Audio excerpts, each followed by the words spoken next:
Fed interest rates. Let's talk about it. First of all, what should the Fed even be doing? The Fed's goal is to keep prices stable and employment at a maximum. But how do they do that? They do this by setting the interest rates. So how does this work? Scenario 1 is supply is high, but demand is low. In this scenario, the Fed's going to lower their interest rates for the banks. This means that the bank can provide lower interest rates for people to take out things like loans and mortgages. If bank interest rates are lowered, this means that people will have lower interest rates on big loans, so that way they can buy things like cars, houses, and other stuff. Because of this, prices are lower. This means that demand is higher and supply is overall getting lower.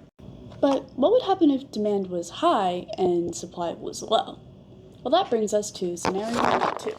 The Fed will raise interest rates, thus for making loans more expensive. This encourages people to save instead of spending and buying. Let's break this down into a pretend scenario. If the owner of the ice cream shop wants to sell more ice cream at Ted Drew's, he needs to lower his prices.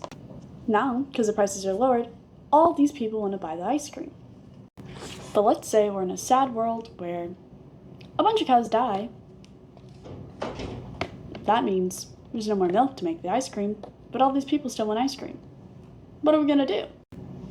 Well, since there's not enough ice cream and he can't make more milk, can't make more cows yet, we have to raise the prices to $5. That way people want to buy less.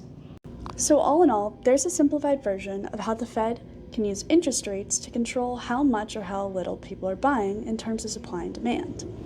Thanks for watching.